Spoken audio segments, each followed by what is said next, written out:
नमस्कार साथियों, आज हम बात कर रहे हैं चीन की राजनीतिक व्यवस्था की कि चीन की राजनीतिक व्यवस्था जो है वो किस तरीके से काम करती है, चीन की सरकार कैसे काम करती है, चीन का सरकारी तंत्र कैसे काम करता है, चीन में राष्ट्रपति का चुनाव कैसे होता है और चीन के राष्ट्रपति के पास कौन कौन सी शक्तियां होती है और कितना शक्तिशाली चीन का राष्ट्रपति होता है। इन्हीं सब बातों के ऊपर हम चर्चा करेंगे।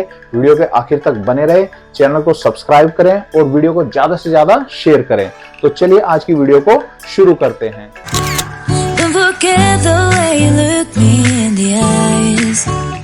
And I keep you in my heart is where you are. I still think of you, I want you coming back. I remember when we were staring at a photo.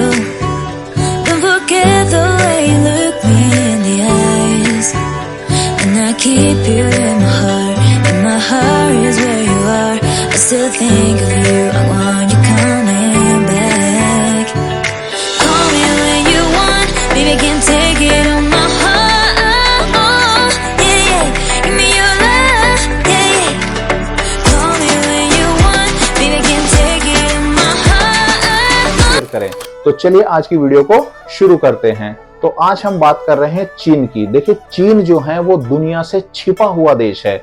चीन को अगर आप जानते हैं तो आप उसको जानने के लिए उसको बड़ा ही आपको खोजना पड़ेगा और रिसर्च करना पड़ेगा, तब जाके आप चीन की खबरों को जान सकते हैं। अभी भी चीन जो है वो दुनिया से एक छिपा हुआ देश माना जाता है और लोगों को बहुत कम ही चीन के बारे में जानकारी प्राप्त होती है। उसका कारण ये होता है कि चीन जो है वो पूरी तरीके से अपनी मीडिया के ऊपर कंट्रोल किया हुआ है और चीन में से किसी भी तरह की कोई गलत खबर जो है वो बाहर किसी दूसरे देश में जाती ही नहीं है। तो इसलिए चीन जो है वो बड़ा एक छुपा हुआ और रहस्यमय टाइप का एक जो है वो देश बन गया है।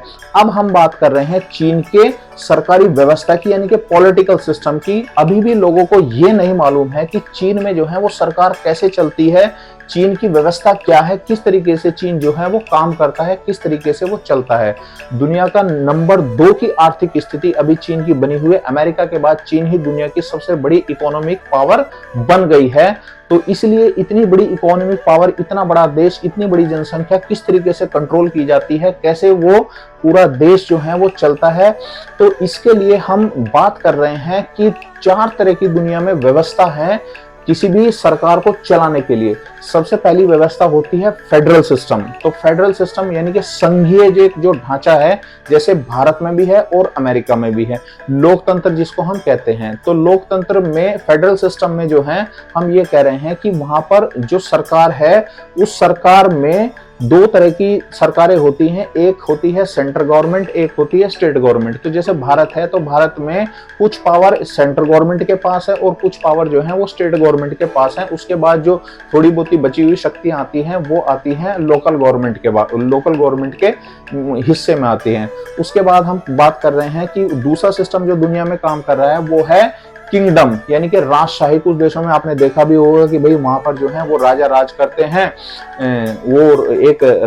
वो राजशाही सिस्टम वहां पर बना हुआ है। जैसे आप गल्फ के कुछ देशों में देखते हैं, वहां पर जो है वो ये शेख लोग जो हैं ये राजा ही हैं और राजा का आगे लड़का राजा बन गया, उसका आगे पोता वो भी राजा बन गया। तो एक सिस्टम जो है वो ये काम करता है, वो पूरा का पूरा पारिवारिक सिस्टम ही होता है जिससे देश चल रहा है। तीसरा सिस्टम होता है तानाशाही सिस्टम, जिसको हम डिक्टोरियल सिस्टम भी कहते हैं। इस तानाशाही सिस्टम में भी क्या होता है कि भाई पूरा एक जो परिवार है उसी परिवार के सदस्य जो हैं आगे आगे देश को संभालते रहते हैं और वो उस देश को चलाते रहते हैं। अब जो चौथा सिस्टम है, यही चौथा सिस्टम बिल्कुल एक अलग सिस्टम है जिसको चीन ने जो है वो अपनाया हुआ है। इसको हम बोलते हैं यूनिटरी सिस्टम। अब इस यूनिटरी सिस्टम का मतलब होता है एकात्मक तंत्र।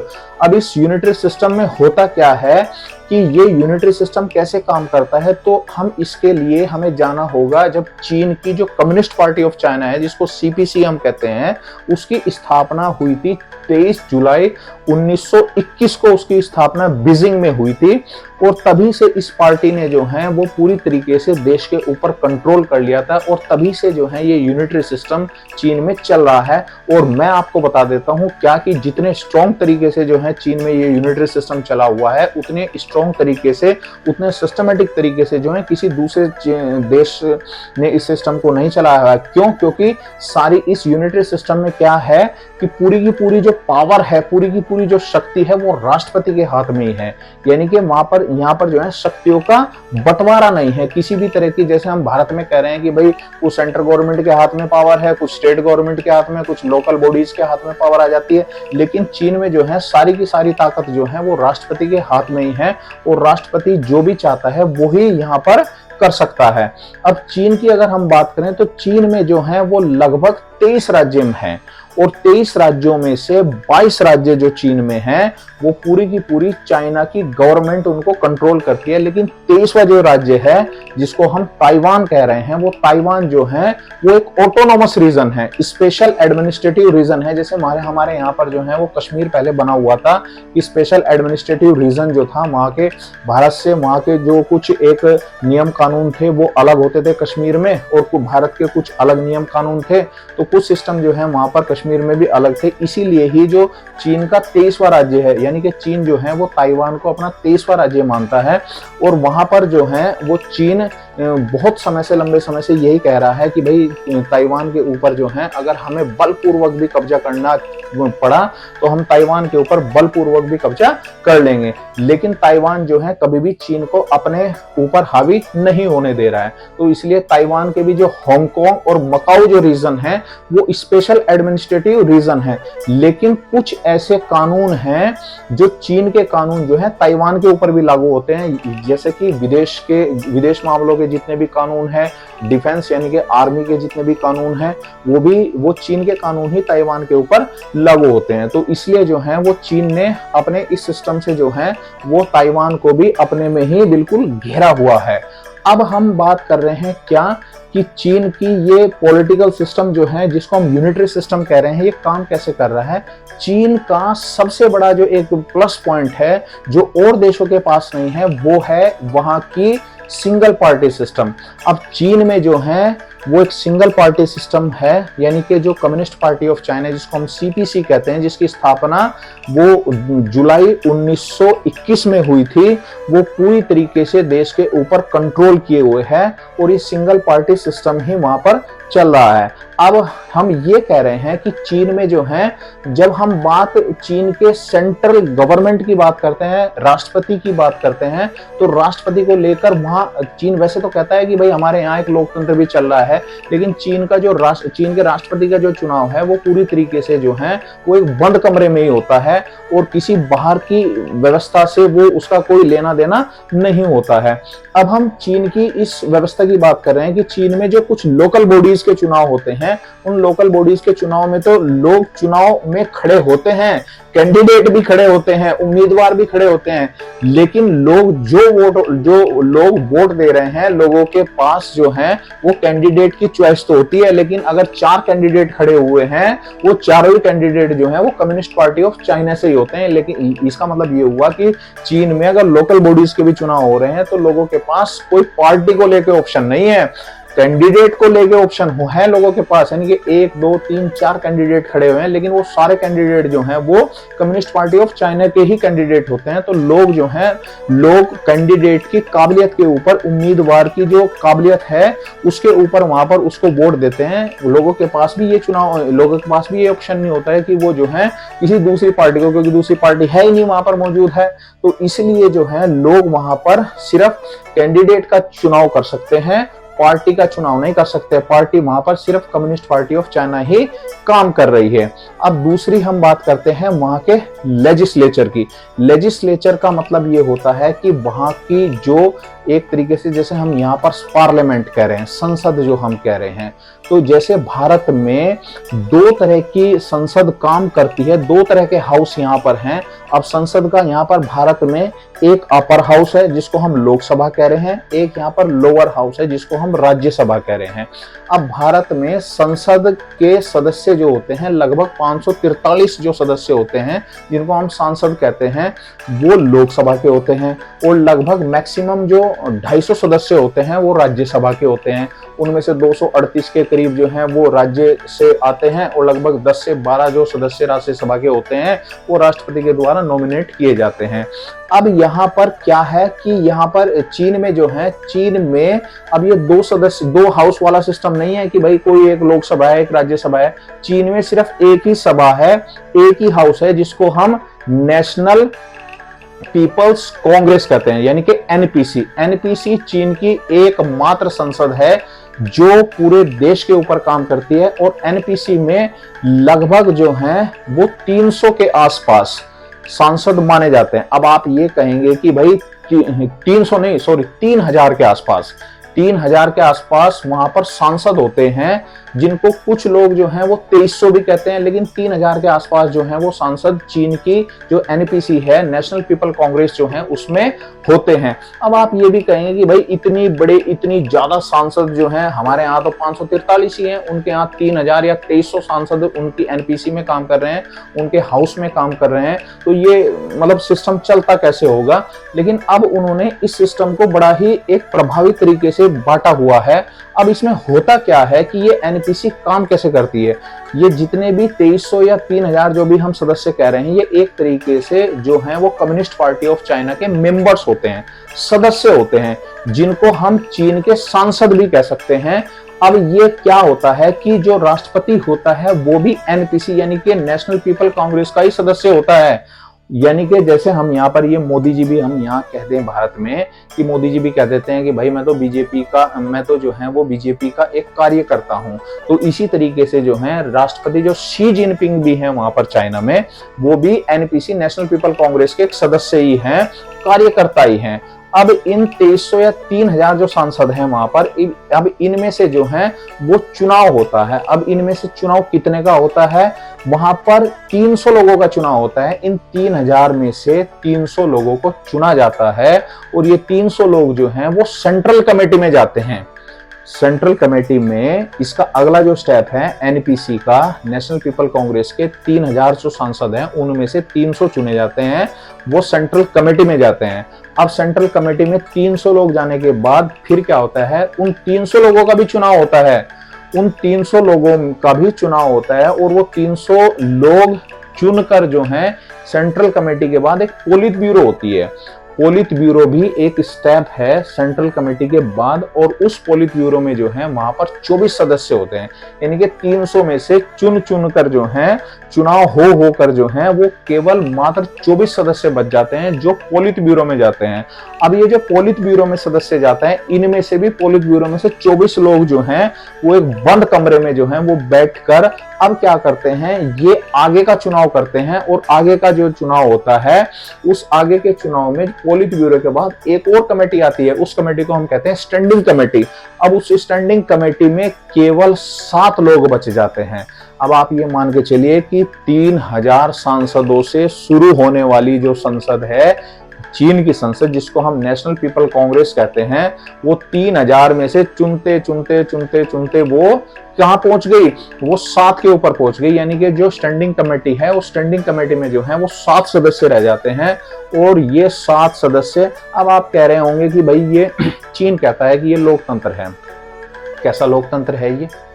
इसमें जब आप बंद कमरे के अंदर बैठ के चुनाव कर रहे हो, एक पूरा आपने हॉल बनाया हुआ है, उसमें किसी आम आदमी का कोई इंटरफेयर नहीं हो रहा है, कोई हस्तक्षेप नहीं हो रहा है। वो 3000 या 2300 जितने भी आपने एनपीसी के सदस्य बनाए हुए हैं नेशनल पीपल कांग्रेस के, वो ही एक राष्ट्रपति का चुनाव कर रहे हैं। और एक बात और भी आपको बड़ी मजेदार बता देता हूं, वो ये है कि राष्ट्रपति का पहले से ही पता होता है। जितने भी ये सदस्य हैं, इन सदस्यों को राष्ट्रपति का पहले से ही पता होता है कि राष्ट्रपति चुना कौन सा जाना है। ये सब जो हैं एक तरीके से फॉर्मेलिटी होती है, दुनिया को दिखाने के लिए एक लोकतंत्र होता है कि भाई हम भी लोकतंत्र को फॉलो करते हैं। ठीक, अब ये जो 7 सदस्य चुने गए स्टैंडिंग कमेटी में से, ये 7 सदस्य जो हैं, ये ही इनमें से फिर इनमें से एक सदस्य को चुनाव होता है और वो सदस्य जो है महासचिव चुना जाता है। 7 सदस्यों में से एक सदस्य चुना जाता है जिसको महासचिव कहते हैं, जनरल सेक्रेटरी। और ये जो जनरल सेक्रेटरी यानी जो महासचिव होता है, यही चीन का राष्ट्रपति बनता है। अब आप ये कह रहे हैं कि भाई ये चीन का जो है राष्ट्रपति एक सदस्य बन जो महासचिव है वही वहाँ का राष्ट्रपति बन गया। तो अब ये पूरी की पूरी व्यवस्था जो काम करती है वो इस तरीके से काम करती है कि सबको सब कुछ पता है, लेकिन उसके बावजूद भी कोई ये कहने को तैयार नहीं होता है कि भाई मुझे कुछ नहीं पता है। तो अब सबको सब कुछ पता है और सबको ये भी पता है कि राष्ट्रपति कौन होने वाला है। तो ये एक सिस्टम उन्होंने फॉलो किया हुआ है और इसी सिस्टम से जो है वो अपनी राजनीति को चला रहे हैं। अब वो जो स्टैंडिंग कमेटी का जो एक हम कह रहे हैं कि महासचिव जो चुना जाता है वो ही राष्ट्रपति होता है। और बात ये है कि राष्ट्रपति के बाद राष्ट्रपति के पास चाइना में सबसे ज्यादा शक्तियां होती हैं। फौज यानी कि आर्मी राष्ट्रपति के अंदर काम करती है। जितना भी वहाँ पर जुडिशियल सिस्टम है वो भी राष्ट्रपति के अंडर काम करता है। जितने भी वहाँ पर फॉरेन अफेयर्स हैं वो भी राष्ट्रपति के अंदर काम करते हैं। और जितने भी वहाँ पर इकोनॉमिक जो अफेयर्स हैं वहाँ पर वो भी राष्ट्रपति के अंदर ही काम करते हैं। अब हम बात करते हैं प्रधानमंत्री की। चाइना में भी प्रधानमंत्री होता है, लेकिन चाइना में प्रधानमंत्री की हैसियत उतनी ही होती है जितनी हमारे यहाँ देश में राष्ट्रपति की होती है। सिर्फ एक रबर स्टाम्प के अलावा चीन में प्रधानमंत्री की कोई हैसियत ही नहीं होती है। और चीन का जो प्रधानमंत्री होता है वो केवल एक रबर स्टाम्प की तरह ही काम करता है। सारी की सारी शक्तियां जो हैं वो राष्ट्रपति के हाथ में ही होती है। अब मैं आपको एक विचित्र बात बता देता हूँ इस चीन के सिस्टम के बारे में, यानी कि चीन के सिस्टम नहीं, मैं कह रहा हूँ कम्युनिस्ट पार्टी ऑफ चाइना के बारे में एक विचित्र बात बता देता हूँ कि भारत की जो पार्टी है और चीन की कम्युनिस्ट पार्टी में एक क्या डिफरेंस है। अब जैसे सपोज कीजिए आप भारत में संसद में किसी कानून को आप बहस करके पारित आपने करा लिया, उसको राज्यसभा में पारित करवा लिया आपने, उसके बाद फिर आपने उसको राष्ट्रपति को भी भेज दिया। लेकिन अगर वो कानून भारत के संविधान के खिलाफ जा रहा है तो यहाँ की सुप्रीम कोर्ट को इतनी पावर है भारत की कि उस कानून को सुप्रीम कोर्ट यहाँ पर रद्द कर सकती है। जबकि यही चीज चीन में पूरी तरीके से उलट है कि अगर चीन की कम्युनिस्ट पार्टी ऑफ चाइना यानी कि एनपीसी नेशनल पीपल कांग्रेस, जिसके मैं आपको 3000 सदस्य बता रहा हूं, अगर उसने अपने एनपीसी में नेशनल पीपल कांग्रेस में अगर उसने कोई कानून पारित कर दिया जो भले ही संविधान के खिलाफ हो, वहां की सुप्रीम कोर्ट की इतनी हिम्मत नहीं है चाइना में कि उस कानून को जो है वो रद्द कर सके। यानी कि अब सर्वोपरि जो है वो चीन की कम्युनिस्ट पार्टी ऑफ चाइना ही है। तो कम्युनिस्ट पार्टी ऑफ चाइना चीन की जो है वो इतने एक छत्र तरीके से वहां पर राज करती है जिसकी आप कल्पना भी नहीं कर सकते हैं। अगर आप पर्सनली मैं अपने एक विचार रखूं तो उन विचारों में बस यही है कि दुनिया में बहुत मतलब पॉलिटिकल सिस्टम को हम देख रहे हैं, कहीं पर तानाशाही हो रही है, कहीं पर राजशाही हो रही है, कहीं पर डेमोक्रेसी है। ये बात तो प्लेटो ने भी कही थी अपने उसमें एक संदेश में कि जो ये लोकतंत्र है जो हमारे यहाँ पर भी फॉलो हो रहा है, इंडिया में भी फॉलो हो रहा है, डेमोक्रेसी जिसको हम कहते हैं, कि भाई ये मतलब ज्यादा सक्सेसफुल एक सिस्टम नहीं है किसी देश को चलाने के लिए। क्यों सिस्टम नहीं है? क्योंकि यहाँ पर जो है आप अगर 50 सदस्य जो हैं, 50 सदस्यों ने अगर एक मूर्ख को चुन लिया तो आपको 5 साल जो है उसी के नीचे ही काम करना पड़ेगा। तो इसीलिए जो है ये सिस्टम जो है इतना कोई प्रभावी सिस्टम नहीं है। अब हम बात कर रहे हैं तानाशाही सिस्टम की। तानाशाही सिस्टम में भी आखिरकार तानाशाहों का क्या हाल होता है वो भी आपने देख लिया। सद्दाम हुसैन से लेकर गद्दाफी तक जो है वो आपने क्या हाल होता है तानाशाहों को वो भी देख लिया। राजशाहियों का भी आपने देख लिया कि भाई ये गल्फ कंट्रीज में जितनी राजशाही है इनका भी आपने हालत देख ली है। तो इसीलिए अगर कोई सबसे ज्यादा एक प्रभावी सिस्टम लगा है, हमें भी लगा है, तो वो एक ये यूनिटरी सिस्टम है जो चाइना चलाता है। और ऐसे ही देश की तरक्की भी हो सकती है। इसी तरीके से देश जो है वो तरक्की भी कर सकता है। अभी कुछ सालों पहले ही चीन ने जो है वो अपने संविधान में बदलाव कर लिया और कम्युनिस्ट पार्टी ऑफ चाइना ने बदलाव करके ये कर दिया कि राष्ट्रपति शी जिनपिंग को जो है वो आजीवन राष्ट्रपति बनाने का उन्होंने वहां पर कानून पारित कर दिया। और अब आप ये देख के चलिए कि आगे आने वाले समय में जो है वो राष्ट्रपति शी जिनपिंग जो हैं वो आजीवन चीन के राष्ट्रपति बन गए हैं। अब इसका चीन का आजीवन राष्ट्रपति बनने का मतलब ये है कि उनको कोई ना तो अपोजिशन टोक सकती है, ना उनके पास कोई और पार्टी है, वो बिल्कुल जो है एक छत्र जो है वहां पर राज कर रहे हैं।